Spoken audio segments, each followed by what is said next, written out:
မြတ်ဗုဒ္ဓဤပကဝါဘုံတော်အကြောင်းတရားဒေသနာတော်တပါးသဘင်ခန္ဓာကိုရှင်ဘုန်းတော်သခင်ရှင်တော်မြတ်ဖရာဤမဟာကရုဏာဂုဏ်ကိုအာယုပြုကာတိကျူဖွဲ့ဆိုအပ်သောဝန္ဒနာပနာမအာတိတဂါထာကိုရွတ်ဆိုပူဇော်ခြင်းဖြင့်စတင်ကြရအောင်ယောကပ္ပဂောတိဟိပိယပမေယံကာလံကရွန်တော်တိဒုက္ခရာနိခေရံကတောလောကဟိတယာနာထောနမောမာကာရုဏိကတတတယောနာထောဝိနိယများစွာတတ္တဝါဤချမ်းသာစီးပွားလိုလားတောင်းတဂုံပေါင်းခါသဖြင့်နာထမြညာခြင်းရှင်တော်မြတ်ဖရာသည်ကပ္ပဂောတိဟိပိဂရေကဘာအရေးအတွက်သင်္ချာတို့ဖြင့်တော်လဲအဘေမေယံရည်တွေ့တိုင်းတာဖော်ပြခြင်းငါမစွမ်းနိုင်ပါသောကာလံလေးအသင်ချေသိနေကဘာရှိကြသောကာလပတ်လုံးလောကဟိတယတတလောကဤအကျိုးစီးပွားလောကအတိဒုက္ခရာနိဥ္စာအသက်ချေလက်အင်္ဂါမိတ္တာကြီးမှသမိတာနှင့်တထာဇနီစွန်ញင်းကြီးဟုကျက်တိထဝေငါးသွဲအစုအလုံးခဲရင်တော်မူတော်ကိုကရွန်တော်ဘုရားဖြစ်ရန်ဤတန်ကြိုးကုတ်အထုတော်မူရသည်ဖြစ်၍ခေရလက်ချေမျက်လုံးအသက်ဆုံးလျက်နှလုံးစိတ်ဝံကိုရောဤပင်မညင်းတို့ကတောဘဝတဏ္ဏချိန်ဖန်များစွာရောက်တော်မူကြရရှာလိမ့်မည်မဟာကရုဏီကတောတတဝါများရင်ဝေသားကဲ့သို့တနာချစ်ခင်မဟာကရုဏာအရှင်ဖြစ်တော်မူသောတသနာထသောဝိနည်းများစွာတတဝါဤချမ်းသာစီးပွားလိုလားတောင်းတဂုံပေါင်းခါသဖြင့်နာထအမြညာထိုးရှင်တော်မြတ်ဖရာအားနမောယုတိပြောင်းပြောင်းမံကိုလျော်၍ကရောယုကျိုးရှိခိုးခြင်းသည်အထုဘဝတုစင်စစ်မသွေဖြစ်ပါစေတည်း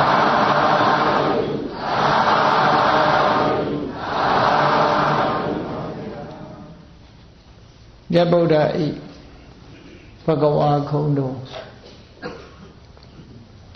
ဘုရားဘာသာဝင်သူတော်စင်များကြီးညိုလေးစားအထာကိုးဝေရဖြစ်တဲ့မြတ်စွာဘုရားမှာဂုဏ်ရည်မြောက်များစွာရှိတဲ့ထင်ကျမ်းဂန်ထဲမှာအများဆုံးဖော်ပြတဲ့ဂုဏ်တော်ကတော့9ပါးအရဟံစတဲ့ဂုဏ်တော်တွေကိုကျမ်းဂန်ထဲမှာနေရာအနှံ့အပြားအချိန်ချင်းဖော်ပြထားဆိုလိုတာကဖယားမှန်သမျှဟာဒီလိုရည်ချင်းနေရှိရမယ်လို့ဆိုလိုတာဂေါရမဗုဒ္ဓတဆူတဲ့တင်ဒီရည်ချင်းရှိတာမဟုတ်ဘူးတကယ်ကတော့ရည်ချင်းဆိုတာဟာပုဂ္ဂိုလ်နဲ့တွဲဆက်ထားတဲ့ဒီပုဂ္ဂိုလ်နဲ့တွဲဆက်ပြီးတော့မှတ်သားရတဲ့အရည်ချင်းမျိုးပဲအဲ့တော့ပုဂ္ဂိုလ်ဆိုတာတွေကများစွာရှိတော်လည်းပဲအရည်ချင်းရှိတဲ့ပုဂ္ဂိုလ်နဲ့အရည်ချင်းမရှိတဲ့ပုဂ္ဂိုလ်ဆိုတာမတူညီကြဘူးပေါ့ဒါကြောင့်မို့ဘုန်းကြီးတို့တွေကိုးကွယ်နေကြတဲ့မြတ်ဗုဒ္ဓရဲ့ဂုဏ်ရည်တွေအရည်ချင်းတွေဆိုတာလေးစားလောက်တဲ့အရည်ချင်းဖြစ်မှကိုးကွယ်တဲ့ပုဂ္ဂိုလ်တွေဖို့ကိုးကွယ်ရာဂျုံနတ်လောကမှာအရည်ချင်းဆိုတာအလုံးသိကြတဲ့အတိုင်းတူနဲ့တူမတူညီကြဘူးမြတ်စွာဘုရားဒီအရည်ချင်းတွေရလာတာဟာအလွယ်တကူနဲ့ရလာတာမဟုတ်ဘူးအလုံးသိတဲ့အတိုင်းဒိဋ္ဌိချင်းနဲ့ကဘာတသိန်းကာလပတ်လုံးပါရမီ7ပါးအပြား30စတဲ့ဗုဒ္ဓဖြစ်ကြောင်းတရားတွေကိုစွမ်းစွမ်းတမန်ကျင့်ကြံကြိုးကိုအားထုတ်ခဲ့လို့နှစ်ပေါင်းနဲ့တောင်ပြောလို့မရဘူးကဘာနဲ့အခြေပြီးတော့ပြောရတာအဲ့ဒါတော့ကြာအောင်လေ့ကျင့်မှဘုရားတဆူဖြစ်တယ်ဆိုတာကျင့်တတ်เสียအမတန်မှကောင်းတယ်ပေါ့အချောင်ဘုရားဖြစ်လို့မရနိုင်ဘူးပေါ့မျိုးဖို့ဆိုရင်လောကမှာအချောင်ဘုရားတွေအများကြီးပေါ်လာအောင်ပါပေါ့တကယ်ကိုကြိုးစားအထုတ်လို့ဒီလိုအရေးချင်းနေရတယ်ဆိုတာတဘာဝကြတယ်ခရီးခေတ်မှာလည်းပဲလူသားတွေတူနဲ့တူ အရေးချင်းချင်းကွာခြားတယ်ဆိုတာကြိုးစားအထောက်မှုပေါ်မှာအများအပြားတည်ရှိနေကြပင်ကိုကအရေးချင်းကောင်းတဲ့ပုံမှာကြိုးစားအထောက်မှုပုံမှာဒီအရေးချင်းတွေဟာတိုးတက်ဖြစ်ပေါ်လာတာဖြစ်တယ်အဲ့တော့မတိုးတက်ပဲနဲ့မကြိုးစားပဲနဲ့ရလာတယ်ဆိုတဲ့အရေးချင်းတစ်ခုဟာမှန်ကန်တဲ့အရေးချင်းဖြစ်နိုင်ဖို့မရှိပါဘူးနော်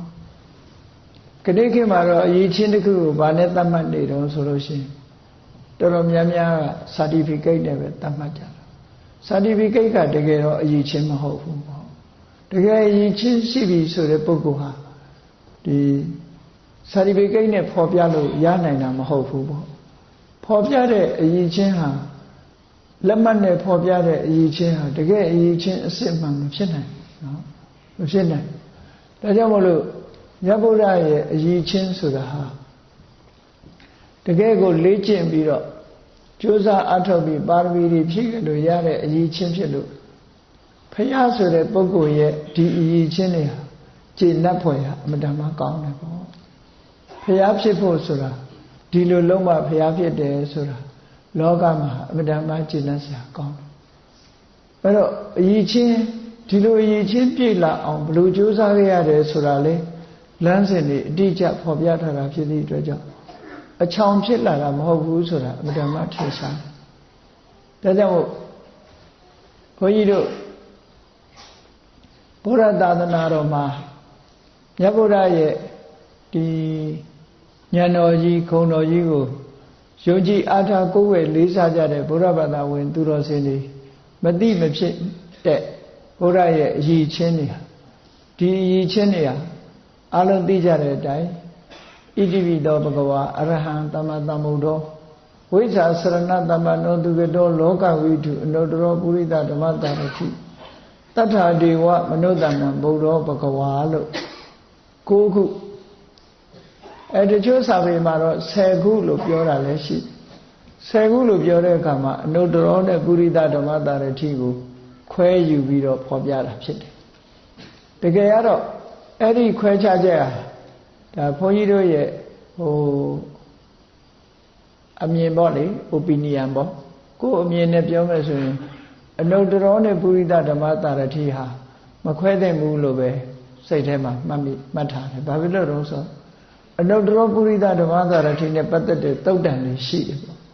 အဲ့ဒီသုတ်တန်တွေမှာအနုတ္တရောကိုဂုဏ်တစ်ခုပုရိသဓမ္မတာရတိကိုဂုဏ်တစ်ခုလို့ဒီလိုခွဲပြီးပြောတာမဟုတ်ဘူး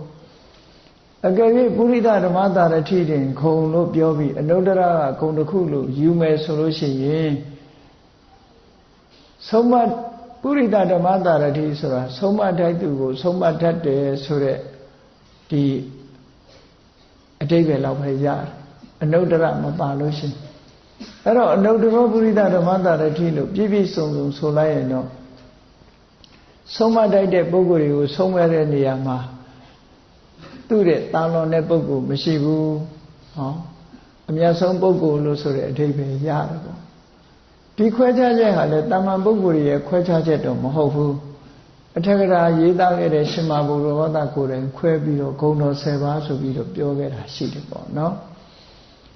ဘယ်လိုပဲဆိုရှင်မဘုရောဝတ္တတဲ့ပို့ပြီးတော့စွမ်းအားရှိတာပါတော့ဆိုရင်ပိဋကသုံးပုံကပါဠိတော်လေးဟာမြတ်စွာဘုရားကိုယ်တိုင်ဟောခဲ့တဲ့ဒေသနာတော်ကပို့ပြီးတော့စွမ်းအားရှိတယ်refer လုပ်မယ်ဆိုရင်မြတ်စွာဘုရားဟောကြားတဲ့တရားတော်ကပို့ပြီးတော့ခိုင်မာတယ်လို့ဒီလိုပြောမြတ်စွာဘုရားကေတိသုတ်တံမှာဟောထားတဲ့အခါမှာအနုတ္တရောပုရိသဓမ္မတာရတိကိုတပေါင်းနဲ့ပြထားတယ်ပေါ့အဲ့ဒီသုတ်တံအဲ့ဒါကြောင့်မို့လို့ခွဲခြားပြီးပြောတာတနည်းအားဖြင့်ပြောနိုင်တော့လည်းပဲဒီအနုတ္တရောနဲ့ပုရိသဓမ္မတာရတိပေါင်းပြီးဂုဏ်တော်9ပါးလို့ပြောတာဟာပို့ပြီးတော့ပိဋကတ်တော်နဲ့ပို့ပြီးတော့ကိုက်နေတယ်လို့ဆိုနိုင်စရာရှိတယ်ပေါ့သို့တော်လည်းအထက်ကရာဆရာကြီးကဘာလို့ခွဲပြောရတာတော့ဆိုတော့ထူးမြတ်တယ်ဆိုတဲ့ဂုဏ်အရေးချင်းတစ်ခုကိုတီးသန့်ထုတ်လုပ်ပြီးတော့ကြည်ညိုလေးစားလို့ပြောတာဖြစ်သည့်အတွက်ကြောင့်အထက်ကရာဆရာကိုလည်းပြစ်တင်စရာတော့မရှိပါဘူးကြည်ညိုလေးစားမှုကိုအကြောင်းပြုပြီးတော့ပြောတယ်လို့ဆိုလို့ရတယ်ပေါ့ကောင်းပြီဣတိပိသောဘဂဝါဆိုတဲ့မြတ်စွာဘုရားရဲ့ဂုဏ်တော်တွေကိုဘုရားဘာသာဝင်သူတော်စင်တွေဟာငယ်ငယ်လေးတည်းက oral tradition အနေနဲ့မိဘတွေကနှုတ်တိုက်ချပေးလို့ရရှိနေကြတာဖြစ်တယ်ပေါ့ အတိပ္ပယ်မသိတောင်မှပဲဣတိပိသောတော့ရွတ်တတ်နေကြတယ်ပေါ့နော်အဲ့ဒီမှာတတိထားရမယ့်ဟာလေးတစ်ခုကဘာလို့ဆိုဣတိပိသောဘဂဝါဆိုပြီးတော့ဘဂဝါဆိုတဲ့စကားလုံးတစ်ခုနောက်ဆုံးမှာဗုဒ္ဓဘဂဝါဆိုပြီးဘဂဝါတစ်ခုဘဂဝါနှစ်ခုပါတာကိုတတိထားပေါ့အဲ့ဒီနှစ်ခုကဘယ်လိုကွဲပြားခြားနားချက်ရှိတယ်လဲလို့ဆိုလို့ရှိရင်အစမှာပါတဲ့ဣတိပိသောဘဂဝါဆိုတဲ့ဟာကမြတ်စွာဘုရားဆိုတဲ့ပုဂ္ဂိုလ်ကိုရည်ညွှန်းပြီးတော့ပြောတဲ့စကားဖြစ်လို့နော်အမည်နာမအနေနဲ့ပုဂ္ဂိုလ်ကိုပြောတာဖြစ်သောကြောင့်နာမဝါစကလို့ဆိုတာအမည်အနေနဲ့ပြောလိုက်တာအယိချင်းကိုပြောတာမဟုတ်ဘူးသောဘဂဝါထိုမြတ်စွာဘုရားသည်ဆိုတာအယိချင်းကိုပြောတာမဟုတ်ဘူးမြတ်စွာဘုရားရဲ့ဒီခုံနဲ့ဆက်နွယ်နေတဲ့အမည်နာမကိုဖော်ထုတ်ပြောဆိုခြင်းသာဖြစ်တယ်ပေါ့ဒီဘဂဝါဆိုတဲ့စကားလုံးကခဏအိန္ဒိယနိုင်ငံကဒီထင်ပေါ်ကျော်ကြားတဲ့ပုဂ္ဂိုလ်တွေတောင်မှပဲဒီစကားလုံးကိုတခါလေသုံးတာတွေ့ရတယ်နော်ဒီဥပနိရှတ်တို့ဘာလို့ကျမ်းနေမှာခုရေးထားတဲ့ရေးတဲ့အလုံးသိလိုက်ပဲအမေရိကန်နိုင်ငံမှာဒီစာအုပ်တွေထုတ်ဝေလို့ဘုန်းကြီးတို့တောင်စာအုပ်တို့အရင်တော့ဖတ်ရှုဘူးတယ်ပေါ့အဲ့ဒီမှာဥပနိရှတ်ဆိုတဲ့နာမည်နဲ့ရေးတယ်မှာရှရိမတ်ဘဂဝံဆိုတဲ့စာရေးဆရာနာမည်ကသူကဘဂဝံဆိုတဲ့နာမည်ကိုသုံးထားတယ်သူနော်အဲ့ဒီလိုဘဂဝါဆိုတာသူတို့စီမှာတော့လေးစားရတဲ့ပုဂ္ဂိုလ်တွေနာမည်ကြီးတဲ့ပုဂ္ဂိုလ်တွေကိုသုံးနေရှိတဲ့စကားလုံးတစ်ခုလို့ယူဆရမှာဖြစ်တယ်အဲ့တော့ဒီနေရာမှာဣတိပိသောဘဂဝါသောဘဂဝါဆိုတာမြတ်စွာဘုရားရဲ့အမည်နာမတော့ပုဂ္ဂိုလ်ကိုရည်ညွှန်းပြီးတော့ပြောတဲ့စကားလုံးလို့ဒီလိုမှတ်ရတယ်ဗုဒ္ဓဘဂဝါဆိုတဲ့နောက်ဆုံးဘဂဝါကြတော့အယိချင်းကိုဖော်ပြတာအဲ့ဒါကြတော့ဒါကြောင့်မို့ဘဂဝါလို့နှစ်ထပ်ပန်းနေခြင်းဟာတစ်ခုကပုဂ္ဂိုလ်ကိုရည်ညွှန်းတယ်တစ်ခုကအယိချင်းကိုရည်ညွှန်းတယ်လူနဲ့အယိချင်းပေါ့ဒီလိုဆိုလိုတာပေါ့နော်လူရဲ့တတ္တိရဲ့ဒီလိုခွဲပြောသလိုပဲပုဂ္ဂိုလ်ရဲ့ခုံရဲ့အဲ့ဒါလိုခွဲပြောသလိုဒီနေရာမှာဘဂဝါကမြတ်စွာဘုရားဆိုတဲ့ပုဂ္ဂိုလ်ရည်ညွှန်းပြီးတော့နောက်တစ်ခါဘဂဝါကတော့အယိချင်းကိုဖော်ပြတယ်လို့ဒီလိုခွဲခြားသတ်မှတ်ပြီးတော့မှတ်သားကြအဲ့တော့ဒီနေ့ပြောမှမြတ်ဗုဒ္ဓရဲ့ဘဂဝါခုံတော်လို့ဆိုဒီမှာဗုဒ္ဓဘဂဝါလို့အဆုံးသတ်ထားတဲ့ဘဂဝါခုံတော်ရဲ့အကြောင်းကိုပြောပြမှာဖြစ်တယ်ပေါ့နော်အဲ့ဒီဘဂဝါနဲ့ပတ်သက်ပြီးတော့ဒီစကားလုံးလေးဖြစ်ပေါ်လာပုံကိုအဓိပ္ပာယ်တွေမျိုးအများကြီးပဲဖွင့်ဆိုထားတယ်သို့တော်ဒီကနေ့တော့အဲ့လိုအများကြီးဖွင့်ထားတဲ့အတိုင်းအကုန်လုံးမပြောဘဲနဲ့အရေးကြီးတဲ့ဒီအထက်ကရာမှာအဓိကထားဖွင့်တဲ့အဖွင့်ကလေးလောက်ပဲဘုန်းကြီးတို့မှတ်သားနိုင်ယူကြဖို့ပေါ့။ဘာဖြစ်လို့လဲဆိုရင်မြတ်စွာဘုရားရဲ့အယိချင်းတွေဟာ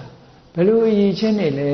။အရဟံဆိုတာကဘယ်လိုအယိချင်းလဲ။သမ္မာသမ္ဗုဒ္ဓကဘယ်လိုအယိချင်းလဲဆိုတာဘုရားဘာသာဝင်သူတော်စင်တွေဟာသိလိုက်တယ်ပေါ့။အလေးနဲ့ထားပြီးတော့သိကြတယ်။ဘုရားနုတ္တိဘာဝနာပွားများအထုတ်ပြီးဆိုတဲ့အခါမှာဒီအယိချင်းကိုပဲအာရုံပြုကြရတာဖြစ်တယ်။အဲ့ဒီအယိချင်းကိုလေးလေးနက်နက်နားလည်ပြီးတော့ဒီအယိချင်းကိုသိရှိသဘောပေါက်မှသာလေဘုရားနုတ္တိခုံတော်ရဲ့စွမ်းအားတွေဟာပို့ပြီးတော့မြင်မာလာဒီဒါကြောင့်မို့ဘုရားနုတ္တိဆိုတာမြတ်စွာဘုရားဟာဒီအယိချင်းတွေနဲ့တကယ်ရှိသည့်အတွက်ကြောင့်ကမ္မထံဘာဝနာအနေနဲ့အာယုံပြုလို့ရတကယ်အယိချင်းမရှိတဲ့ပုဂ္ဂိုလ်တယောက်ရဲ့အယိချင်းလောက်ကြံထားတဲ့အယိချင်းတစ်ခုကိုသွားပြီးတော့အာယုံပြုမယ်ဆိုရင်အကျိုးဖြစ်ထွန်းမှုမရှိနိုင်တကယ်အကျိုးအယိချင်းရှိတဲ့ပုဂ္ဂိုလ်တကယ်အယိချင်းရှိတယ်ဆိုမှလွဲမှားမှုမရှိဘဲနဲ့အကျိုးဆိုတာဖြစ်ထွန်းလာနိုင်တာပေါ့ဒါကြောင့်မို့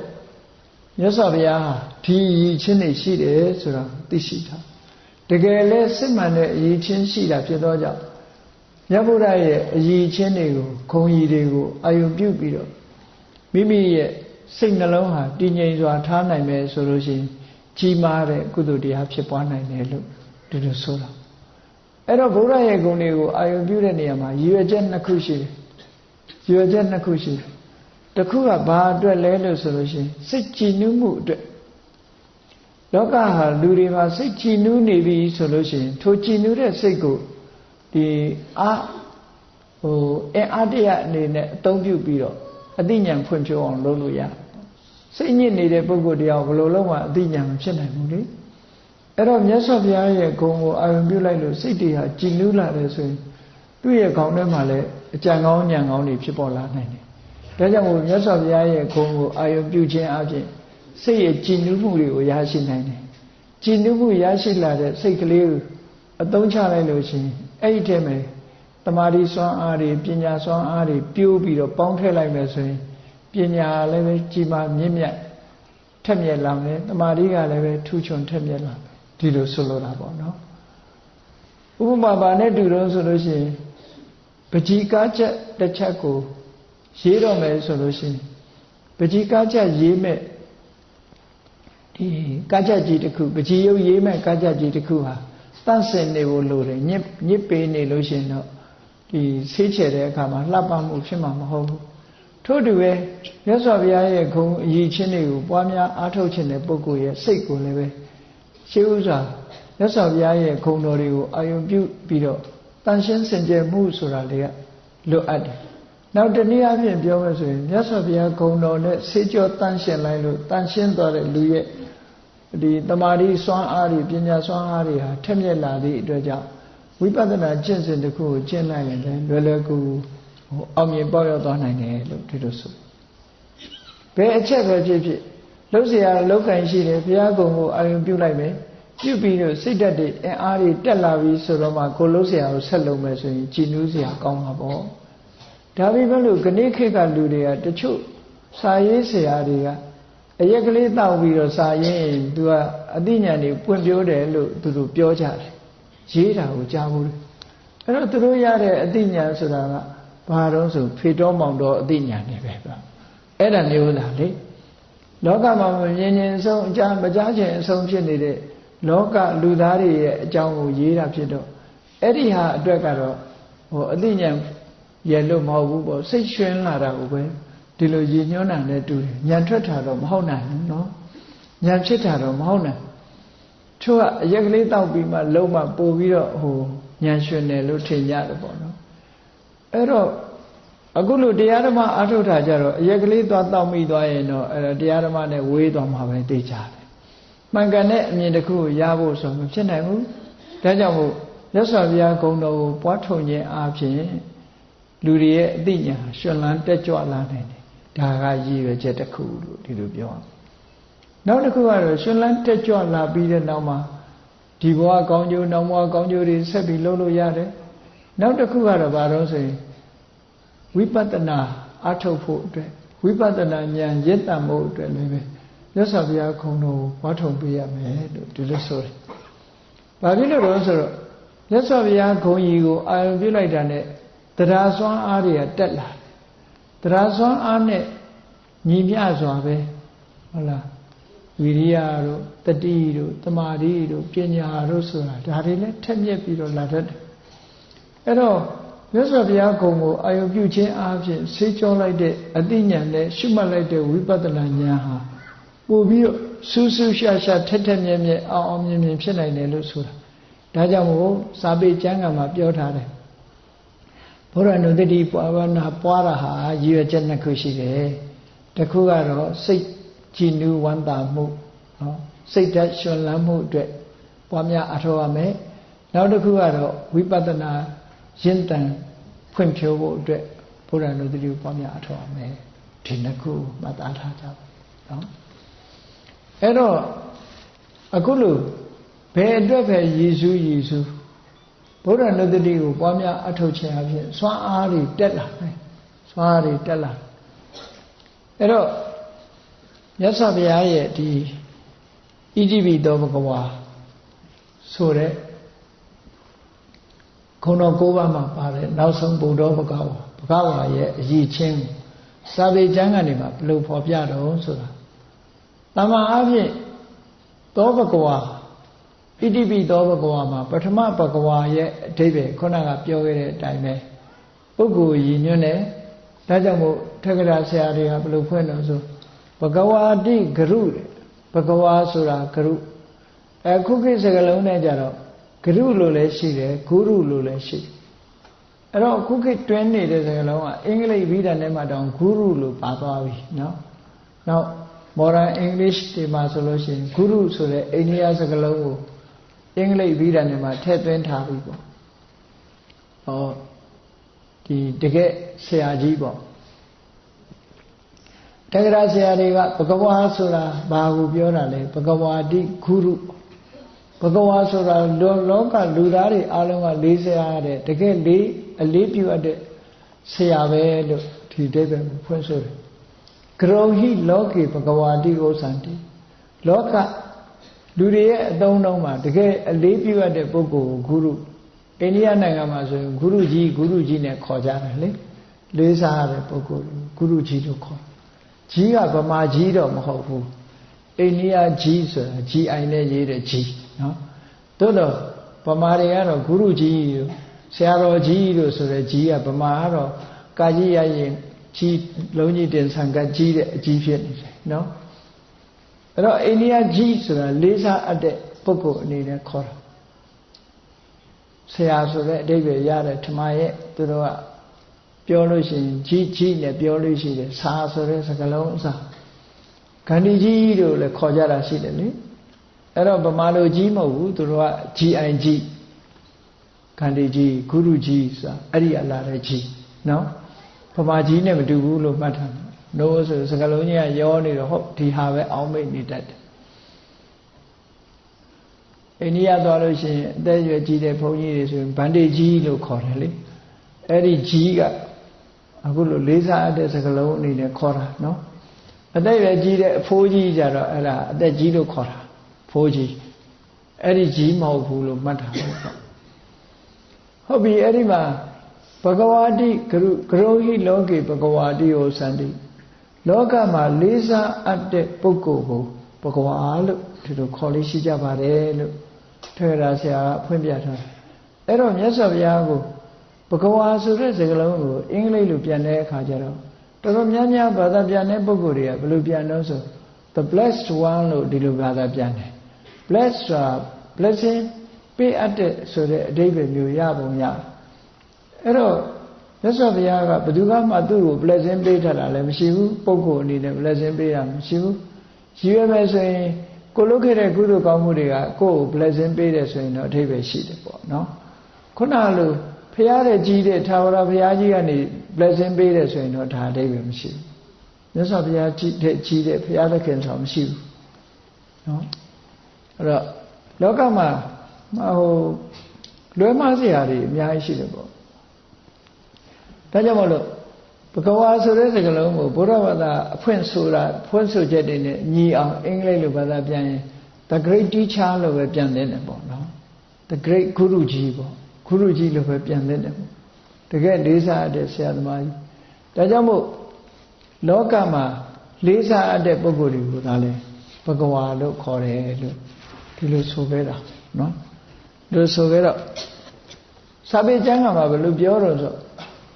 ထက္ကရာဆရာကအဓိပ္ပာယ်ဖွင့်ဆိုရင်ပြောတာဒီဘဂဝါဆိုတဲ့စကားလုံးဟာတဲ့ခုနဝိသိဋ္ဌသဗ္ဗတတ္တုတ္တမဂရုခရဝါဓိဝဆနမေတ္တံ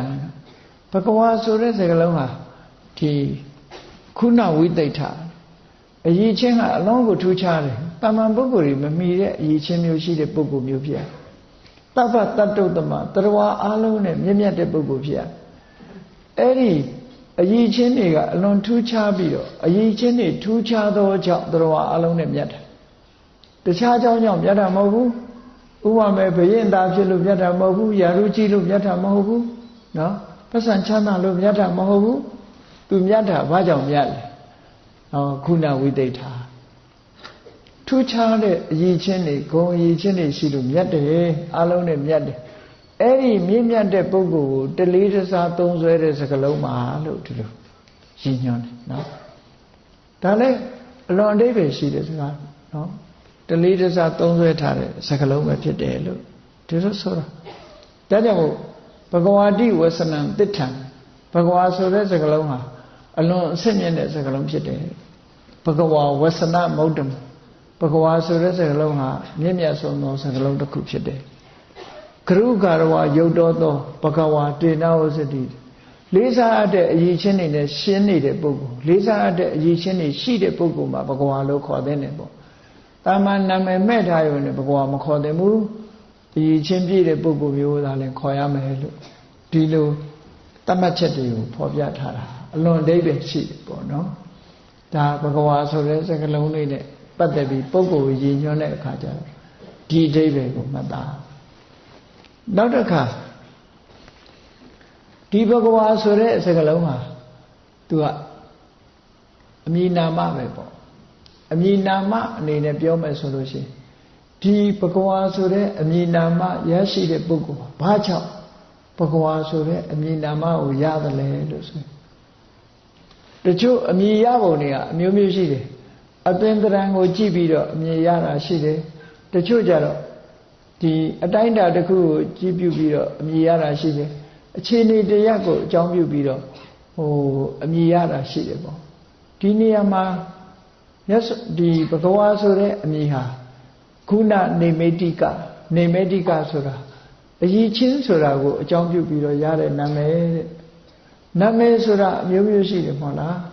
အမေကမှဲ့ထားတဲ့နာမည်ရှိတယ်အဖေကမှဲ့ထားတဲ့နာမည်ရှိတယ်အများကခေါ်တဲ့နာမည်ရှိတယ်မြတ်စွာဘုရားကိုဘဂဝါလို့ခေါ်တာဟာအဲ့ဒီလိုအမေကပေးတဲ့နာမည်လားအဖေပေးတဲ့နာမည်လားသို့မဟုတ်ဆွေမျိုးအစဉ်လားခေါ်တဲ့နာမည်လားနော်လောကလူသားတွေကခေါ်ကြတာလားဆိုမဟုတ်ဘူးတခုမှမဟုတ်ဘူးတဲ့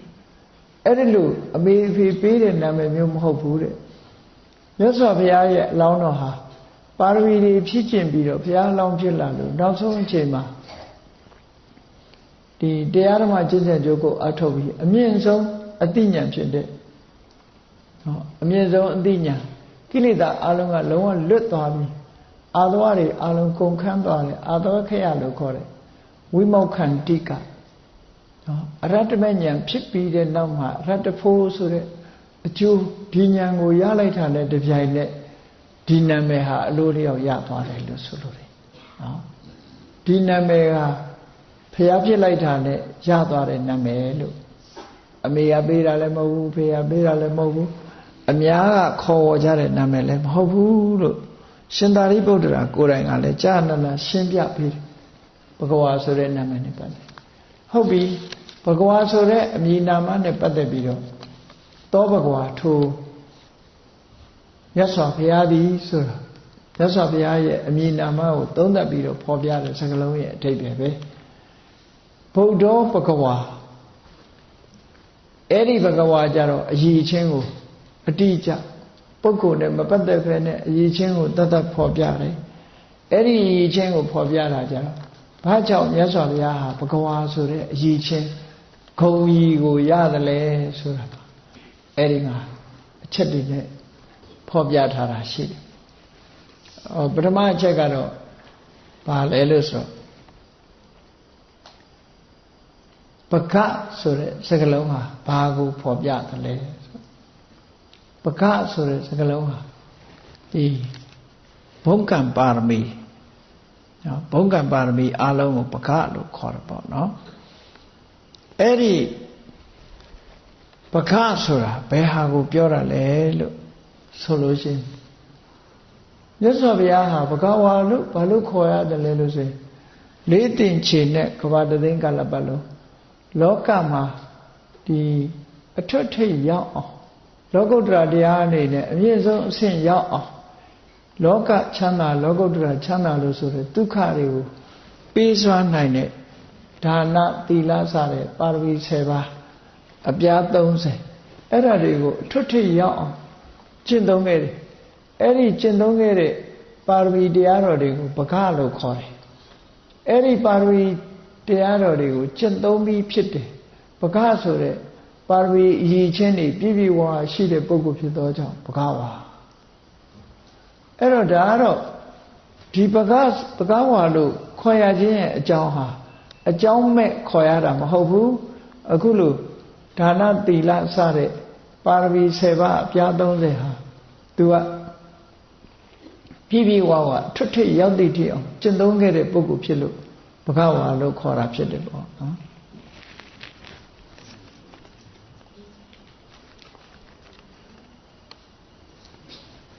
အဲ့ဒါကြောင့်မို့လို့ဒီနံပါတ်1အဓိပ္ပာယ်ကိုအဲ့လိုမှတ်ရလောကီလောကုတ္တရာချမ်းသာဒုက္ခအားလုံးကိုပေးစွမ်းနိုင်တဲ့အထွတ်ထိပ်ရောက်အောင်ကုသိုလ်တရားကိုစီးပူးအားထုတ်ခဲ့လို့ဘဂဝါလို့ခေါ်တယ်ဒီအဓိပ္ပာယ်ကိုယူပါနော်ထွတ်ထိပ်ရောက်အားထုတ်ခဲ့သည့်အတွက်ကြောင့်ဘဂဝါလို့ခေါ်တာနောက်တစ်ခုကျတော့ဘဂဝါဆိုတဲ့စကားလုံးနဲ့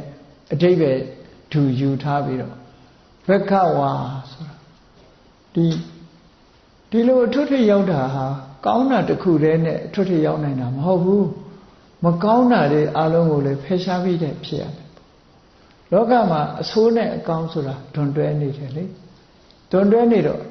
အဆိုးတွေကိုဘယ်လောက်ထိအောင်ဖယ်ရှားပြစ်နိုင်တယ်လဲဆိုတဲ့မူပေါ်မှာလဲမူတည်တယ်လောကမှာအကောင်းဆိုဒီမှာအဆိုးတွေကင်းတဲ့အကောင်းမှာအကောင်းလို့ခေါ်လို့ရမှာပေါ့အဲ့တော့အဆိုးတွေနဲ့ရောနေလို့ရှိရင်အကောင်းလို့ခေါ်ဖို့မရနိုင်ဘူးဒါကြောင့်မို့မြတ်စွာဘုရားဟာကိလေသာဆိုတဲ့စိတ်ရဲ့အငြိအကျေးတွေအဆိုးတရားတွေအလုံးကိုဖယ်ရှားပြီးဖြစ်နေတယ်ပေါ့အဲ့ဒီအဆိုးတရားတွေအလုံးကိုချိုးဖျက်ဖယ်ရှားပြီးဖြစ်သောကြောင့်လဲဘဂဝါလို့ခေါ်တယ်ဒါအဆိုးဘက်ကကြည့်တာနော်အဆိုးဘက်ကကြည့်တာနောက်တစ်ခုပြောမယ်ဆိုရင်အဲ့ဒီအဆိုးထဲမှာလောကမှာဖယ်ရှားဖို့ရခက်ခဲတဲ့မာရလို့ဆိုတဲ့လူကိုဒုက္ခပေးနိုင်တဲ့မန်၅ပါးပေါ့နော်မာရဆိုတာမနတ်တစ်ခုတည်းကိုပြောတာမဟုတ်မနတ်တစ်ခုမနတ်အပါဝင်အလုံးကြားဦးကြလိမ့်မယ်မန်၅ပါးကိုအောင်တော်မူတယ်ဆိုတာအဲ့ဒီမန်ကမာရဆိုတဲ့မန်အဲ့ဒီမာရဆိုတဲ့မန်၅ပါးကိုပယ်တယ်လို့ဆိုတာဘယ်ဟာလဲလို့ဆိုလူတွေရဲ့စိတ်အစဉ်ထဲမှာစိတ်ကိုလည်းပူလောင်စေတယ်စိတ်ကိုလည်းညှဉ်းနှွမ်းအောင်လုပ်တယ်စိတ်ကိုဒုက္ခပေးနေတာစိတ်မဟုတ်ဘူးစိတ်ကိုဒုက္ခပေးနေတာဟာတွေကကိလေသာတွေသာဖြစ်တယ်နော်လူတွေကပြောကြတယ်စိတ်ညစ်တယ်စိတ်ညစ်တယ်ဆိုစိတ်ကတော့ညစ်တာမဟုတ်ဘူးစိတ်ထဲမှာအညစ်တွေရှိနေတာကိုဆိုလိုတယ်အဲ့တော့စိတ်ညစ်တာနဲ့စိတ်နဲ့အညစ်ကိုခွဲထုတ်လိုက်အဝတ်ကြီးကပေးနေတယ်လို့ပြောရင်အဝတ်နဲ့ပေးတာနဲ့ခွဲထုတ်လို့ရတယ်မဟုတ်လားနော်ကိုဝတ်ထားတဲ့အဝတ်စားတစ်ခုသို့မဟုတ်ကိုယ်ခန္ဓာကိုယ်မှာပေးရည်နေတယ်ညစ်ပေနေတယ်ဆိုလို့ရှိရင်ခန္ဓာကိုယ်နဲ့ညစ်ပေနေတဲ့ဟာခွဲလို့ရတယ်လေထို့တူပဲစိတ်ညစ်တယ်ဆိုတဲ့နေရာမှာစိတ်နဲ့ညစ်တာနှစ်ခုခွဲထုတ်လိုက်ပြီးတော့အဲ့ဒီကိလေသာဆိုတာအဲ့ဒီစိတ်ရဲ့အညစ်အကြေးတွေကိုပြောတာ mental impurity သို့မဟုတ် mental defilement လို့ဘာသာပြန်တယ်အဲ့ဒီ mental defilement လို့ဆိုတဲ့စိတ်ရဲ့အညစ်အကြေးကိလေသာတွေကိုမြတ်စွာဘုရားအလုံးရှင်းပြလိုက်ပြီဒါကြောင့်မို့ဘဂဝါလို့ခေါ်တယ်အကယ်၍ကိရိတာတွေရှင်းပြတာ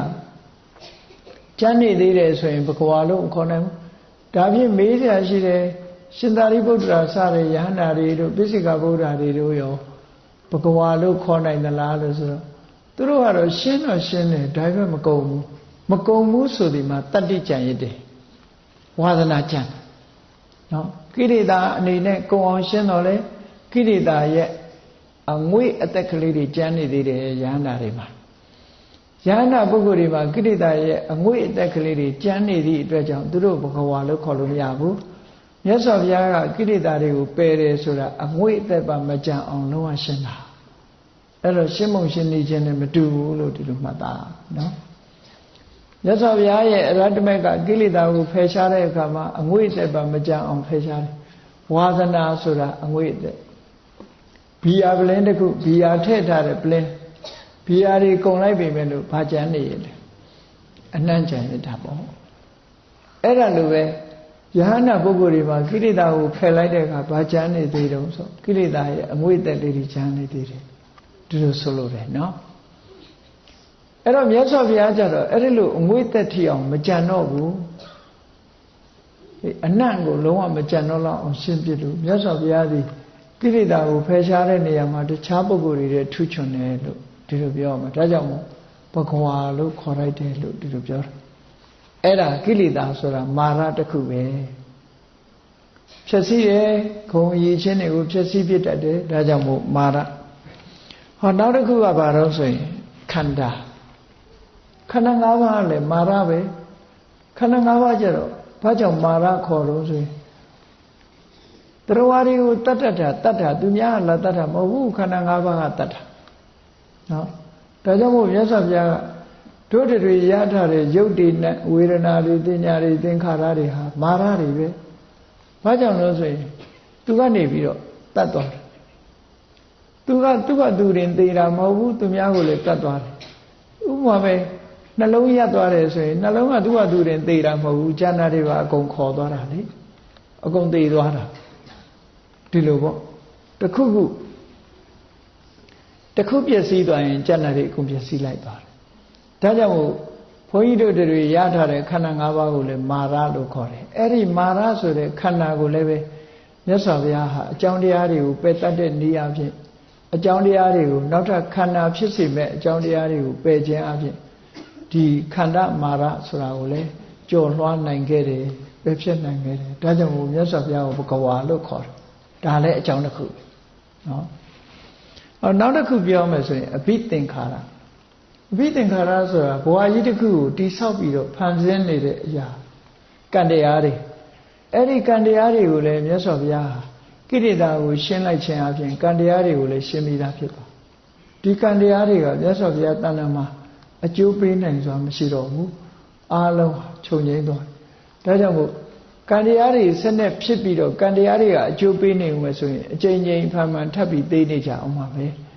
အဲ့ဒီသိခြင်းတရားကိုဖြစ်ပေါ်စေနိုင်တဲ့ဒီအဘိသင်္ခါရဆိုတဲ့ကံတရားတွေကိုလည်းပဲမြတ်စွာဘုရားနှိမ့်နှင်းဖြစ်စည်းပြီးသားဖြစ်သွားလို့ဘဂဝါလို့ဒီလိုခေါ်မန်၅ပါးတစ်ခုစီအဲ့လိုသွားနော်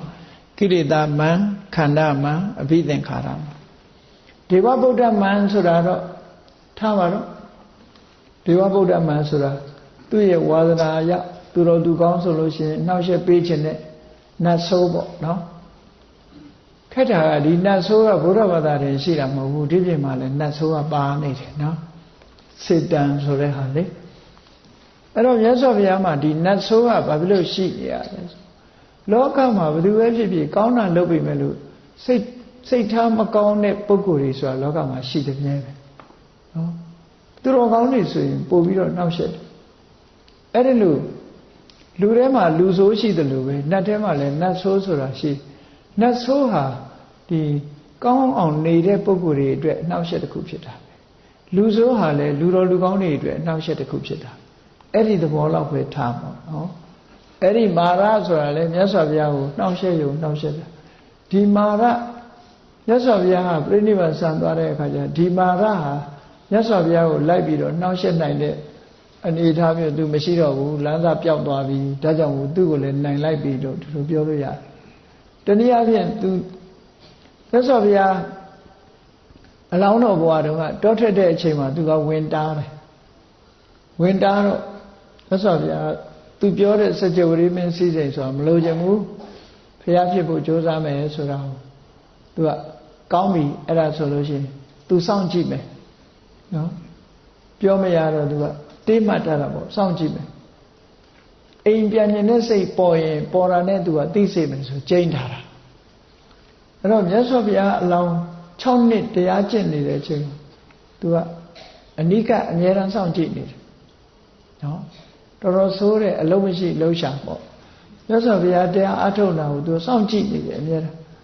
စောင့်ကြည့်ပြီးတော့ဘယ်တိအောင်စောင့်ကြည့်တော့ဆိုဘုရားဖြစ်ပြီးတစ်နှစ်ကြာပြီတိအောင်စောင့်ကြည့်ဘုရားဖြစ်ပြီးတဲ့နောက်ကိုစောင့်ကြည့်9နှစ်သူစောင့်ကြည့်တောထွက်ပြီးတရားကျင့်တာက6နှစ်လေဘုရားဖြစ်ပြီးတော့နောက်တစ်နှစ်ဆို9နှစ်သူစောင့်ကြည့်9နှစ်လုံးလုံးဇွဲကောင်းကောင်းနဲ့စောင့်ကြည့်တာတော့သူလိုချင်တဲ့အချက်မတွေ့ရသည့်အတွက်ကြောင့်မှသူကမြတ်စွာဘုရားကိုလက်မြောက်ပြီးအရှုံးပေးသွားတာနော်အရှုံးပေးသွားတဲ့အချိန်မှာသူစိတ်ပြက်လက်ပြက်နဲ့သူယူလာတဲ့တီးမလို့မှုတ်မလို့ယူလာတဲ့ဘေလူဝပန္ဓုဆိုတဲ့နတ်ဆောင်ကြီးကသူ့ရင်ခွင်ကနေအောက်လျှောကြတာနတ်ဆောင်ကြီးအောက်ကျနေတာတောင်ပြန်မကောက်နိုင်မဲနဲ့သူပြန်လစ်သွားတယ်အဲ့ဒီနတ်ဆောင်ကြီးကဘုသူစီရောက်သွားတော့ဆိုပင်စသင်္ခါစီရောက်သွားတယ်လို့ဆိုတာပဲနော်ဘေလူဝနတ်ဆောင်ကြီးအဲ့ဒါမနတ်ပိုင်တဲ့နတ်ဆောင်ပြန်တော့တောင်းဖို့မရဘူးပြန်တော့တောင်းဖို့မရဘူးအဲ့တော့သူစိတ်ပြက်ပြီးတော့နတ်ဆောင်ကြီးကသူ ဒီရင်ခွင်ထဲကနေအောက်လျှောကြတာသူပြန်မကောက်တော့စိတ်ပြက်သွားတယ်အဲ့ဒါလို့ထီအောင်နှောက်ရက်ခဲ့တဲ့မာရကိုလည်းပဲမြတ်စွာဘုရားကအနိုင်ရလိုက်တာဒါကြောင့်မို့လို့မ၅ပါးကိုအောင်တယ်ဆိုတဲ့အချိန်နဲ့လေဒီဘဗုဒ္ဓမာရဆိုတာထည့်ထားတာနော်နောက်တစ်ခုကဘာလို့ဆိုရင်မစ္စုသေခြင်းတရားကိုလည်းမာရလို့ခေါ်တယ်အဲ့ဒီသေခြင်းတရားကိုလည်းပဲမြတ်စွာဘုရားနောက်ဆုံးမှာဘယ်လိုအောင်လိုက်တယ်လဲလို့ဆိုလို့ရှိရင်ခန္ဓာကိုယ်မရအောင်ခန္ဓာရခြင်းရဲ့အကြောင်းတရားတွေကိုဖယ်ရှားခြင်းအပြင်ခန္ဓာကိုယ်မရှိတော့ပထမကိလေသာတွေကိုချုပ်ငြိမ်းလို့ကိလေသာပြိဋိဘံကိလေသာပြိဋိဘံပြီးတော့နောက်ဆုံးမှာခန္ဓာပြိဋိဘံဆံပြီးတဲ့နောက်မှာမစ္စုဆိုတာမလာတော့ဘူးပေါ့တခါပဲသိပဲနောက်ထပ်မသိတော့ဘူးလို့ဒီလိုဆိုတာပေါ့အဲ့တော့မစ္စုမံကိုလည်းပဲအကြောင်းတရားတွေကိုဖြည့်ဆည်းတော့အပြင်အောင်လိုက်တယ်လို့ဒီလိုမံ၅ပါးကိုချိုးဖြက်အောင်မြင်ပြီးဖြစ်သောကြောင့်လည်းပဲဒီဘဂဝါလို့ခေါ်တာတဲ့ဒီလိုဆိုလို့တယ်နော်အဲ့တော့ပြန်ပြီးတော့မှတ်မယ်ဆိုရင်ပထမကပါရမီ7ပါးကိုကျင့်တရားတွေနဲ့ဘုံကံပါရမီတွေနဲ့လုံးဝပြည့်စုံသောကြောင့်ဘဂဝါနံပါတ်1ကအခုနံပါတ်2ကျတော့အဆိုးတရားတွေကိုလုံးဝဖယ်ရှားပြီးတော့မံ၅ပါးကိုချိုးဖြက်အောင်နိုင်ပြီးသားဖြစ်သောကြောင့်လည်းဘဂဝါလို့ဟောဒီလိုဒုတိယအချက်အနေနဲ့အားဖြင့်ဒီလိုမှတ်နောက်တစ်ခါကျတော့ဘဂဆိုတဲ့အရည်ချင်းတွေနဲ့ပြည့်စုံသောကြောင့်ဘဂဝါလို့ခေါ်တယ်အဲ့တော့ဘဂဆိုတဲ့စကားလုံးကဘာတွေကိုရည်ညွှန်းတယ်လဲဘဂဆိုတဲ့စကားလုံးကလောကမှာသူတို့ဒီစကားလုံးတီထွင်တဲ့ပုံကိုယ်တွေကစပြီးတော့အသုံးပြုတယ်ဘဂဆိုတဲ့စကားလုံးကရည်ညွှန်းထားတဲ့အဓိပ္ပာယ်တွေကဘာတွေတော့ဆိုနံပါတ်1ဘဂဆိုတာဟာအုပ်စိုးနိုင်သူဖြစ်ရမယ်နံပါတ်1အုပ်စိုးနိုင်တဲ့ပုဂ္ဂိုလ်ဖြစ်ရနော်နံပါတ်2ဓမ္မတဲ့အစစ်မြင့်တဲ့တဘာဝတရားရှိတဲ့ပုဂ္ဂိုလ်ဖြစ်ရနံပါတ်3ကယတကြော်စောမှုရှိတဲ့ပုဂ္ဂိုလ်ဖြစ်ရမယ်နံပါတ်4ကတိရိစက်တည်ရှိတဲ့ပုဂ္ဂိုလ်ဖြစ်ရမယ်ဂုံစက်တည်ဖြစ်ရနံပါတ်5ကကာမလိုချင်တာတွေအကုန်ပြည့်စည်နိုင်တဲ့ပုဂ္ဂိုလ်ဖြစ်ရပြည့်စည်နိုင်တဲ့အရေးချင်းရှိရနောက်ပယတ္တဆိုတာလုံးဝဝိရိယအပြင်သူကြီးမားဆုံးသောပုဂ္ဂိုလ်ဖြစ်ရမယ်ဆိုအဲ့တော့ဘဂဆိုတာဒီအရေးချင်းတွေကိုရည်ညွှန်းတာဒီအရေးချင်း6မျိုးကိုရည်ညွှန်းတယ်ဘဂဆိုတဲ့ဒီစကားလုံးကဖော်ပြတဲ့အရေးချင်းတွေဟာမြတ်စွာဘုရားမှာရှိသလားမြတ်စွာဘုရားဟာဘယ်သူတွေကိုအစိုးရနေတာလဲလို့မေးချင်ရှိတယ်ပေါ့သူတို့အနေနဲ့ပြောပုံရတာတော့ဣတရိယဆိုတာသူကထာဝရဘုရားသခင်ကြီးကိုရည်ညွှန်းပြီးတော့လူတွေကဒီစကားလုံးကိုသုံးပုံရတယ်ဘုရားသခင်ကြီးကကဘာကြီးတစ်ခုလုံးကိုစိုးမိုးထားတယ်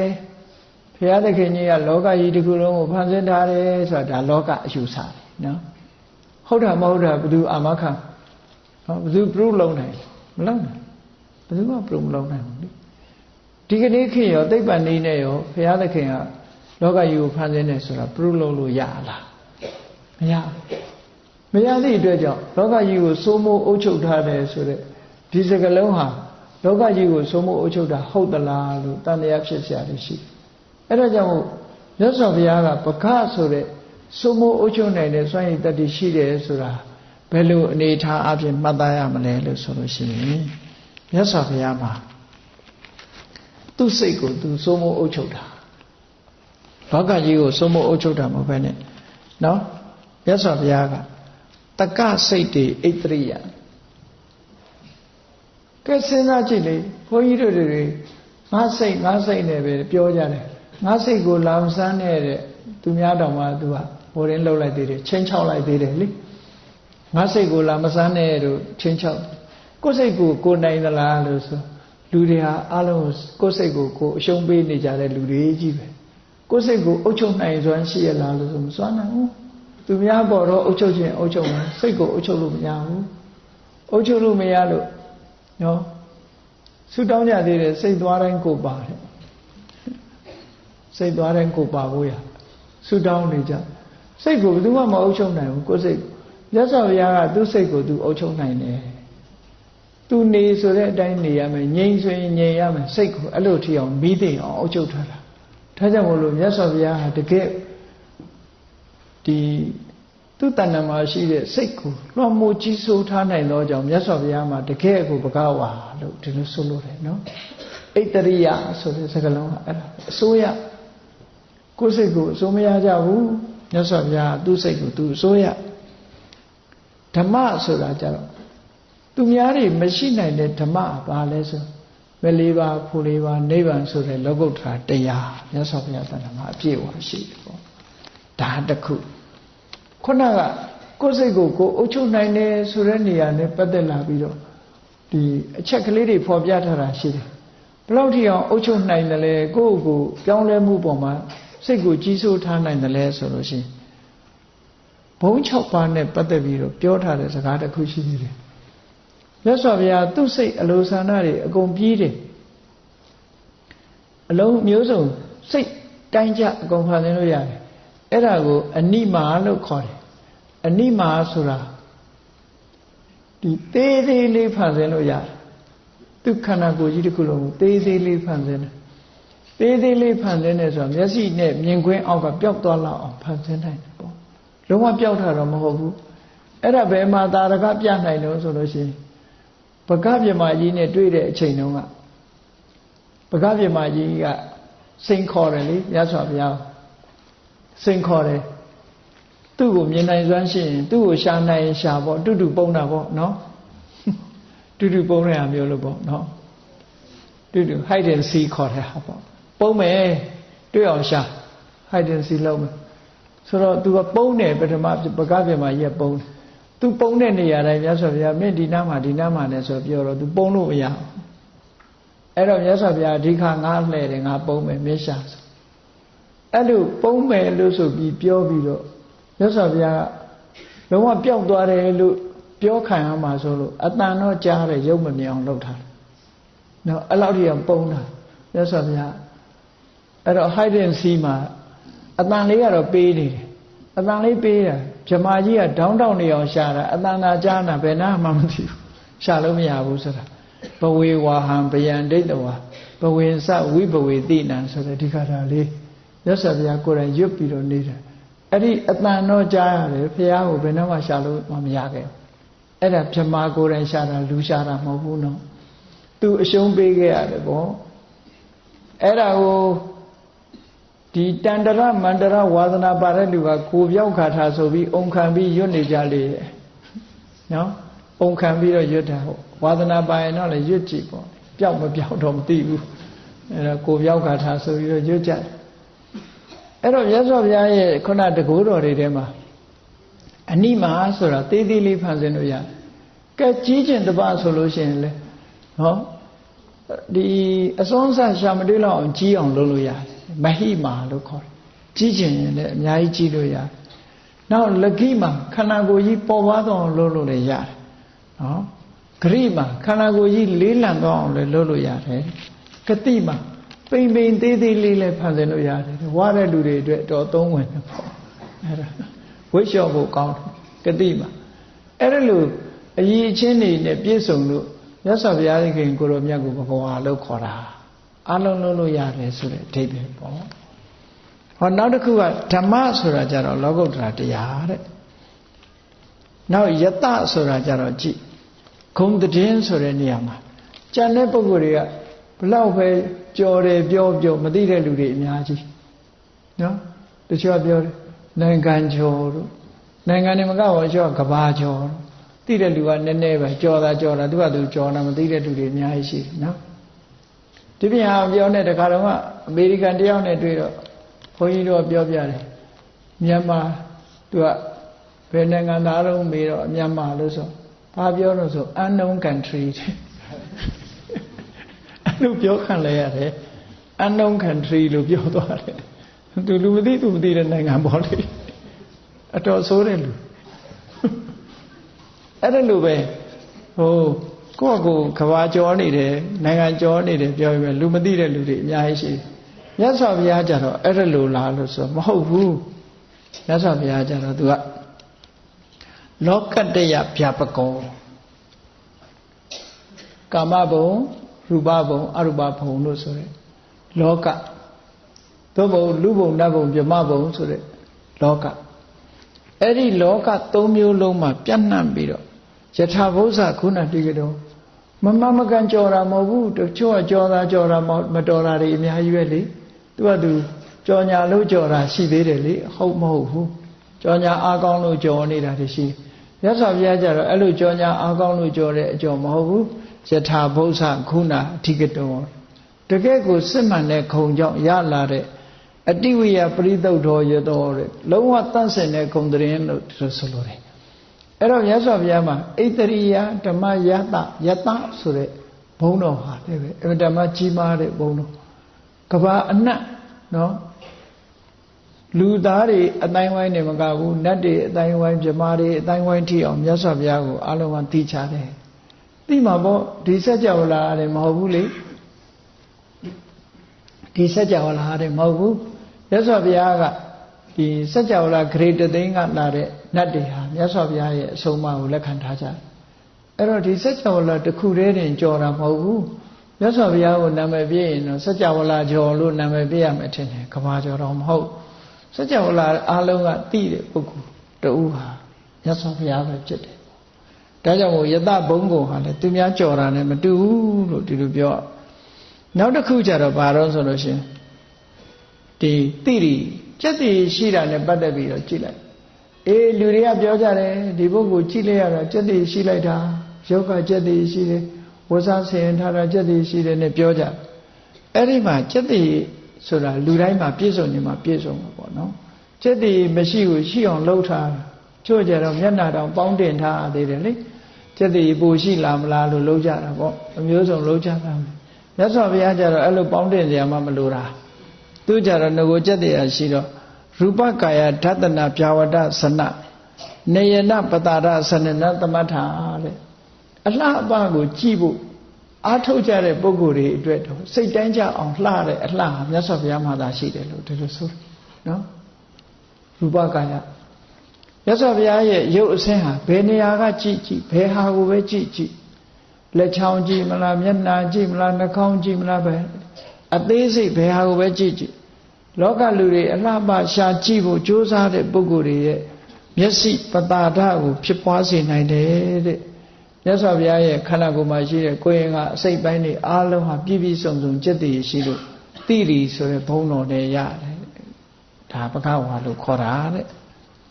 ထွတ်ထိပ်ရောက်ပုံကိုပြောပြဟောနောက်တစ်ခုကျတော့ဘာလို့ဆိုရင်ပယတ္တကာမဆိုတာလူရင်ဆန္ဒမြတ်စွာဘုရားဟာလူရင်ဆန္ဒမှန်သမျှကိုယ်အကျိုးစီးပွားလှုပ်ချင်တာလားသူများအကျိုးစီးပွားကိုလှုပ်ချင်တာလားဘယ်အရာကိုပဲလှုပ်ချင်မြတ်စွာဘုရားမှာအောင်မြင်မှုတွေအများကြီးရတယ်လို့သူတို့ဆိုတာဘယ်ကိစ္စဖြင့်အတ္တဟိတဖြင့်မအောင်မြင်ဘူးရှုံးပေးလိုက်ရတယ်ပရဟိတကိစ္စလုပ်တဲ့နေရာမှာလည်းပဲမအောင်မြင်လိုက်ဘူးလို့ဆိုတာမျိုးတစ်ခုမှမရှိဘူးမြတ်စွာဘုရားဒီလှုပ်တဲ့လှုပ်ထိုက်တာလှုပ်လိုက်တာမှန်တယ်များအားလုံးအကျိုးပြည့်စည်တာဖြစ်သောကြောင့်ကာမတဲ့ပြည့်စုံလုံလောက်တဲ့အကျိုးကိုရရှိတယ်လို့ဒီအဓိပ္ပာယ်နဲ့ပကဆိုတဲ့ဂုံရည်ချင်းတစ်ခုနဲ့ပြည့်စုံတယ်လို့ဒီလိုဆိုလိုတာနောက်တစ်ခါပယတ္တလို့ဆိုတဲ့အခါကျတော့ဘာတော့တဗ္ဗလောကဂရုဘာဝပတ္တိဟေတုဘူတောတလောကလုံးကလေးစားလောက်တဲ့အကြောင်းတရားဖြစ်တယ်တမ္မာဝါယာမသင်္ခါတောပယတ္တောမမကံကြိုးစားတဲ့နေရာမှာမြတ်စွာဘုရားလောက်လုံးဝဝိရိယကောင်းတဲ့ပုဂ္ဂိုလ်လောကမှာမရှိဘူးဘာသာရေးခေါင်းဆောင်တွေထဲမှာမြတ်စွာဘုရားကဘာမှအလုံးလုံးဆုံးလို့ပြောအောင်နော်ကဘာမှအလုံးလုံးဆုံးဘယ်သူလုံးနိုင်မလဲမြတ်စွာဘုရားလောက်မြတ်စွာဘုရားဟာ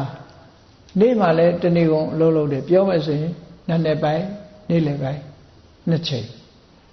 ညဘက်ရောက်တဲ့အခါကျတော့ပထမယံလူတွေယဟန်တွေတရားဟောတယ်မစ္စည်းမယံရောက်တော့နတ်တွေပြမာတွေတရားဟောတယ်ပစ္စည်းမယံလေးပါနားနေအိပ်ဆက်တဲ့အချိန်လေးက2 နာရီတောင်မပြည့်ဘူးမြတ်စွာဘုရားအခုခေတ်ဆရာဝန်တွေကတော့ပြောကြလိုက်ပဲ7 နာရီမအိပ်ရင်မဝဘူးဆိုတော့ဟုတ်မှာပေါ့အိပ်ကြီးတဲ့လူတွေကတော့7 နာရီအိပ်မှဝမှာနော်ကျမကြီးထိခိုက်တယ်လို့ပြောမယ်မြတ်စွာဘုရားကတော့မဟုတ်ဘူး2 နာရီတောင်ပြည့်အောင်မအိပ်ဘူးဘုရားအလုံးလုံးနေတာ မနေ့ကျတော့လေအစောကြီးထားပြီးတော့မြတ်စွာဘုရားလောကကြီးတရားတွေကိုကြည့်တယ်ကြည့်ပြီးတော့ဘယ်တရားဘယ်အခြေအနေရှိတယ်ဘယ်သူကိုနားလည်အောင်ပြောရမယ်ဆိုတာဒီလောကကြီးမနေ့အချိန်မှာတစ်ချိန်ကြည့်တယ်ညနေမှာတစ်ချိန်ကြည့်တယ်တနေ့ကိုနှစ်ချိန်ပုံမှန်အလုပ်လုပ်ပြီးတော့ကြည့်ဘုရားမှာနားတဲ့အားတဲ့အချိန်မရှိဘူးတဲ့အလုံးလုံးဆုံးပုဂ္ဂိုလ်ဟာကိုမြတ်စွာဘုရားပဲဖြစ်တယ်ပေါ့ဒါကြောင့်မို့လို့အများလေးစားလောက်အောင်အလုတ်ကြိုးစားခဲ့တဲ့လုံလဝိရိယရှိတဲ့ပုဂ္ဂိုလ်အနေနဲ့ကလည်းပဲဘဂဝါဆိုတဲ့ခုံကိုထိုက်တန်တယ်လို့ဒီလိုပြောတာနော်အဲ့ဒါကိုပြောတာဘုရားဘာသာဝင်တွေသိကြလိမ့်မယ်သောဘဂဝါဘုန်းတော်ကြီးမာထိုးရှင်တော်မြတ်ဘုရားသည်ဣတိပိဣတရိယဓမ္မယတသီရိကံမှာပယတ္တအပြာဘုံ6ပါးနဲ့ထူးခြားကုန်လုံးပြည့်စုံပေတတ်ဤအကြောင်းတကကြောင့်လဲဘဂဝါဆိုတဲ့ခုံတော်ကြီးနဲ့ထင်ပေါ်ကြော်ကြားပါပေတယ်လို့အချောင်ရတဲ့ခုံကြီးချင်းတော့မဟုတ်ဘူးသူများတဲ့ကြီးမားထူးချွန်တဲ့ခုံကြီးတွေနဲ့မြတ်စွာဘုရားဟာပြည့်စုံခဲ့တာဖြစ်တယ်လို့ဒီလိုဆိုလိုတာနော်ကဲကောင်းပြီနောက်တစ်ခုပြောမှာတော့ဝိပတ္တဝါဆိုစကားလုံးအဓိပ္ပာယ်နဲ့ပြောတယ်တရားဓမ္မတွေကိုဟောပြောတဲ့အခါမှာမြတ်စွာဘုရားအသေးစိတ်ဝေဖန်ပြီးတော့ခွဲခြားဟောပြောတယ်လုံးပြီးတော့မဟောဘူးအသေးစိတ်ဝေဖန်ခွဲခြားတယ်အသေးစိတ်ဝေဖန်ခွဲခြားတာကိုသိကျင်လို့ရှိရင်အဘိဓမ္မာ9ချမ်းကိုလေ့လာလိုက်လို့ရှိရင်မြတ်စွာဘုရားရဲ့ analyze လုပ်တာဘယ်လောက်သိကြတယ်ဆိုတာစဉ်းစားတာကြည့်တယ်လောကလူတွေကရေဆိုတာဘာလဲဆို water ဆိုပြီး H2O ပဲ3မျိုးပဲခွဲတယ်မြတ်စွာဘုရားကရေဆိုတဲ့အထဲမှာကြည့်10မျိုးခွဲပြထားတာเนาะအဲ့တော့ဘုရားလောက်အသေးစိတ်တာလောကမှာမရှိဘူးအလုံးအသေးစိတ်ကြီးခွဲခြားဟောပြောနိုင်တာဖြစ်သောကြောင့်လဲဘဂဝါလို့ဒီလိုခေါ်ပါတယ်လို့အဓိပ္ပာယ်ရှင်းပြတယ်နောက်တစ်ခါကျတော့ဒီလိုရည်ချင်းတွေနဲ့ပြည့်စုံပြီးတော့ကိုသိတဲ့တရားတွေကိုအသုံးချသလားတချို့ကြတော့ကိုသိတဲ့တရားတွေကိုရထားတဲ့တရားတွေကိုအသုံးချခြင်းမှချတာဟုတ်လောကမှာပစ္စည်းရှိတိုင်းကိုသုံးတာမှမဟုတ်ဘူးမြတ်စွာဘုရားကျတော့နေ့စဉ်နဲ့အမျှဗြဟ္မဝိဟာရတရားတွေမေတ္တာတို့ကရုဏာတို့မုရိတာတို့ဇန်တရားတွေတို့တမဘာတရားတွေတို့ရတာကိုနေ့စဉ်နဲ့အမျှအသုံးချဘုရားဘယ်လောက်ထိအောင်တမဘတ်ကိုအသုံးချတယ်လဲလို့ဆိုရင်တရားတွေကိုတရားဟောနေတဲ့အချိန်မှာတရားတွေကဝမ်းမြောက်ဝမ်းသာဖြစ်ပြီးတော့တာဓုနဲ့ခေါ်နေတဲ့အချိန်လေးမှတောင်မှပဲတမဘတ်ဝင်စားလိုက်တယ်တဲ့စက္ကန့်ပိုင်းလေးနဲ့အဲ့လောက်ထိအောင်ကိုအချိန်ကိုအားမပေးပဲနဲ့ကိုလုပ်တဲ့ကိုရထားတဲ့တရားဓုပေါ်မှာဒီအသုံးချတာဖြစ်သောကြောင့်မြတ်စွာဘုရားကိုဘဂဝါလို့ခေါ်တယ်ဟောနောက်ဆုံးတစ်ခုကျတော့ဘာလို့ဆိုတော့ဘဝေတုဝန္တကမနောဘုန်းကြီးတို့တွေဘဝတဘဝကနေတဘဝနော်ဟိုဘဝကနေဒီဘဝအဲ့ဒါလို့ဘဝခရီးကြီးကိုရှောင်လန်းနေတာဘယ်သူကြောင့်ရှောင်လန်းနေရတာတော့တကယ်တော့ဘဝခရီးကိုဘယ်သူကရှောင်လန်းစေတာတော့လို့မေးလို့ရှိရင်တဏှာပဲတွေ့တာမှုဆိုတဲ့ဒီတဏှာရဲ့စွမ်းအားနဲ့လူတွေဟာတဏှာကနေပြီးတော့ဥဆောင်ပြီးတော့ကံတရားတွေကိုဖန်တီးခိုင်းတယ်အဝိဇ္ဇာကနေပြီးတော့အမှန်တရားကိုမသိအောင်ကာကွယ်ပေးထားတယ်တဏှာကရှေ့ဆောင်ရှေ့ရွက်လုပ်ပြီးတော့ကံတရားတွေကမျိုးစေ့ချပေးနေတယ်ဒါကြောင့်မို့ဘဝတစ်ခုဟာဒီဘဝပြောင်းသွားလိုက်ဟိုဘဝပေါ်လာလိုက်ဟိုဘဝပြောင်းသွားလိုက်နောက်ဘဝပေါ်လာလိုက်နဲ့ဘဝတွေဒီမဆုံးနိုင်အောင်ဘဝခရီးကြီးကိုရှောင်လန်းနေကြမြတ်စွာဘုရားကြတော့အဲ့ဒီမဆုံးနိုင်တဲ့ဘဝခရီးကြီးကိုဆောင်ကျင်းနေတဲ့တဏှာဆိုတဲ့ရှေ့ပြေးကိုဖယ်ရှားပစ်လိုက်ပြီအဲ့ဒီတဏှာဆိုတဲ့ရှေ့ပြေးကိုအန်ထုတ်ပစ်လိုက်ပြီဆိုတဲ့အဓိပ္ပာယ်နဲ့ဘဂဝါဘဝေတုဝန္တကမနောဘဝတွေမှာဒီထွေးအံအပြီးတဲ့တဏှာဆိုတဲ့ဒီရှေ့ဆောင်ရှိတယ်ရှေ့ဆောင်ကိုထွေးအံဖြည့်ဆည်းပြလိုက်ပြီးဆိုတဲ့အဓိပ္ပာယ်နဲ့လေမြတ်စွာဘုရားကိုဘဂဝါဆိုတဲ့အဓိပ္ပာယ်နဲ့ဖွင့်ဆိုထားတာဖြစ်ပါတယ်ဒါကြောင့်တရားချစ်ခင်သူတော်စင်ပြိဿပေါင်းတို့မြတ်ဗုဒ္ဓရဲ့ဘဂဝါခုံတော်ဆိုဒီမှာအမှန်တမ်းလေးနဲ့တဲ့ပြည့်စုံတဲ့ဒီလိုအရေးချင်းတွေကိုရည်ညွှန်းပြီးတော့ခေါ်တာဖြစ်တယ်နံပါတ်1မြတ်စွာဘုရားကိုဘဂဝါလို့ခေါ်တာဟာပါရမီတွေအပြည့်အဝကျင့်သုံးပြီးဖြစ်သောကြောင့်လေဘဂဝါလို့ခေါ်တယ်နော်နံပါတ်2ဘာကြောင့်ဘဂဝါခေါ်တော့ဆိုအစိုးတရားတွေအလုံးကိုဖယ်ရှားချိုးနှိမ်ပြီးဖြစ်သောကြောင့်လေဘဂဝါလို့ခေါ်တယ်နံပါတ်3ကျတော့ အမတမစွမ်းရည်ပြီးွားတဲ့ဣတရိယဓမ္မယတသီရိကာမပယတ္တဆိုတဲ့အရည်ချင်းတွေနဲ့ပြည့်စုံသောကြောင့်လဲဘဂဝါလို့ခေါ်တယ်ဟောဒီလိုဆိုလိုတယ်နောက်တစ်ခါနံပါတ်4ကျတော့တရားဓမ္မတွေကိုပြည့်ပြည့်ဝဝနဲ့ခွဲခြားစိတ်ဖြတ်ပြီးဟောကြားတတ်သောကြောင့်လဲဘဂဝါလို့ခေါ်တယ်နောက်နံပါတ်6နံပါတ်5အနေနဲ့ကျတော့ဘာလို့ဆိုရင်ဒီမိမိရရှိထားတဲ့တရားဓမ္မတွေကိုအမြဲတမ်းအသုံးပြုနေတဲ့ပုဂ္ဂိုလ်ဖြစ်သောကြောင့်လဲဘဂဝါလို့ခေါ်တယ်နောက်ဆုံး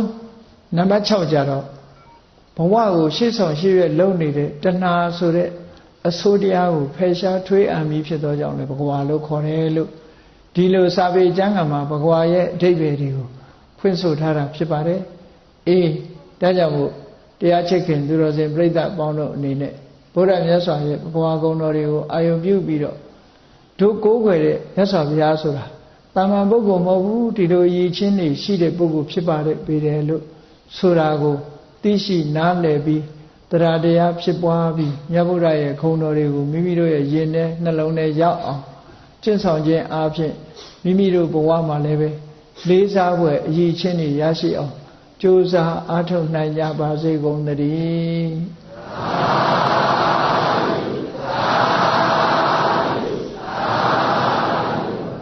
မေတ္တာပို့ရအောင်တတဝါများစွာခေယံကွာချမ်းသာကြပါစေတတဝါများစွာခေယံကွာချမ်းသာကြပါစေမေတ္တာရေချမ်းသုံးပါးဖြံ